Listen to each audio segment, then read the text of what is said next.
तो हम लोग आज बात करते हैं कि जब कभी भी आपके पास कोई सा भी डेड फोन आएगा, वो डेड फोन आपके पास चाहे सिंगल पावर वाला हो, वो फोन आपके पास डबल पावर वाला हो, वो फोन आपके पास ट्रिपल पावर वाला, किसी भी पावर वाला फोन हो, चाहे छोटा सा फोन हो, चाहे बड़ा फोन हो, मीडियम कुछ भी फोन हो, तो उस फोन को एक चेक करने के लिए आपको कम से कम किस किस वोल्टेज की जरूरत पड़ेगी उसके बारे में आपको क्लियर पहले समझाऊंगा, ताकि आप किसी भी डेड फोन को आप इजीली ऑन कर सको।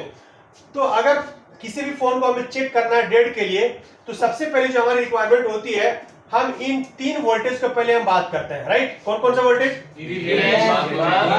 और एलईओ। तो अगर आपके पास सिंगल पावर और डबल पावर वाला फोन है, तब तो ये तीन वोल्टेज ठीक है, ये तीन वोल्टेज क्या है? ठीक है। लेकिन जब आपके पास आ जाएगा ट्रिपल पावर वाला, कितने पावर वाला? ट्रिपल पावर, तो उस कंडीशन में आपके पास एक और नया वोल्टेज क्या हो जाएगा? कौन सा वोल्टेज? बीओबी वोल्टेज ऐड हो जाएगी, ठीक है। तो जब कभी भी मान लो आपके पास ट्रिपल पावर वाला फोन आया, तो आप वीपीएस तो चेक किए, तो वीपीएस चेक करने के बाद आप तुरंत क्या चेक कर लो? बीओबी। अगर बीओबी बन रही है, मतलब ऑलमोस्ट आप समझ सकते हो कि आपकी बग भी आपकी एक तरह से हमारा कंफर्मेशन हो जाता है, ठीक है। तो ये तो हो गया हमारा वोल्टेज। अब उसके बाद कुछ और लाइनें हैं, जैसे हमारे पास कौन सा लाइन है? हमारे पास कौन सा लाइन है? तो फॉल्टेन जो लाइन होगी हमारी, वो किस चिपसेट पे काम करेगी? फॉल्ट भी किस पे रहेगी? और इससे हमें क्या मालूम चलेगा कि अगर आपके फोन में 2 पावर या 3 पावर है, तो एक तरह से मान के चलो कि वो उसकी कनेक्टिविटी या उसके ओके की टेस्टिंग है। किसकी टेस्टिंग है? इसके ओके की। हाँ भाई कि हमारी वो आईसी हमारी क्या है, जो आपस में 2-3 आईसी जुड़ी हुई है, वो हमारी क्या है? ओके है। वो क्या है? हमारी ओके है। क्लियर है? ठीक है।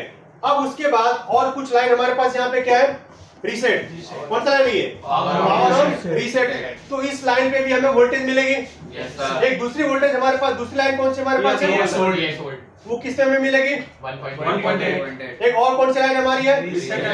उसमें में कितने मिलेगी? 1.8। तो ये सब एक शॉर्टकट लाइन है, जहां पे आप डेड फोन आएगा तो आप स्पेशली मान लो आपने चेक किया पीएस होल्ड। क्या चेक किया? PS hold. अगर इस पे आपको वोल्टेज मिल गई, मतलब पीछे आपको किसी भी पावर लाइन को चेक करने की जरूरत नहीं है, वो सारी लाइन क्या है? ओके।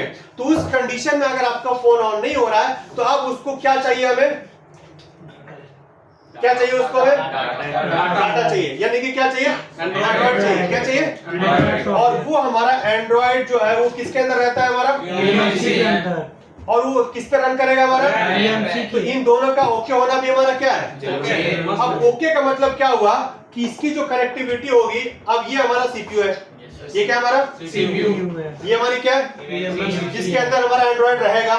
पर एंड्रॉइड रन कहाँ पे करेगा? रैम के अंदर। और यहाँ से क्या मिलेगा उसको? पावर। अगर मान लो आपकी यहाँ से एक लाइन आपकी यहाँ पे ब्रेक हो गई या शॉर्ट हो गई, तो आपका फोन ऑन होगा क्या? नहीं होगा। क्यों? क्योंकि उसको डेटा नहीं मिलेगा। क्या नहीं मिलेगा? अगर मान लो इसका एक लाइन आपका डेटा लाइन ब्रेक हो गया, तो फोन ऑन होगा क्या? वोल्टेज आपके सारे ओके हैं, पर उसको डेटा प्रॉपर रन करने के लिए मेमोरी नहीं मिलेगा और आपका फोन ऑन नहीं होगा। चलो भाई, आपका मान लो डेटा लाइन आपका ओके है, आपका इसका पावर ही मिस हो गया रैम का, तो काम करेगा? चलो इसका पावर ओके है, मान लो ये मिस हो गया, तो काम करेगा? तो कहने का मतलब क्या है कि सिर्फ इन पीएस होल्ड वाला जो हमारा वोल्टेज है, वो तो हमें कंफर्मेशन दे दिया कि पीछे आपकी चार्जिंग पावर, सीपीयू और वोल्टेज ओके है, लेकिन एक फोन को ऑन होने के लिए एंड्रॉइड भी चाहिए, रोम भी चाहिए और रैम भी चाहिए, और कनेक्टिविटी भी प्रॉपर वोल्टेज के साथ, तब जाके आपका फोन क्या होगा? ऑन होगा। तो क्या आप डेड फोन को चेक नहीं कर सकते हो? कर सकते हैं। कोई डाउट? No sir.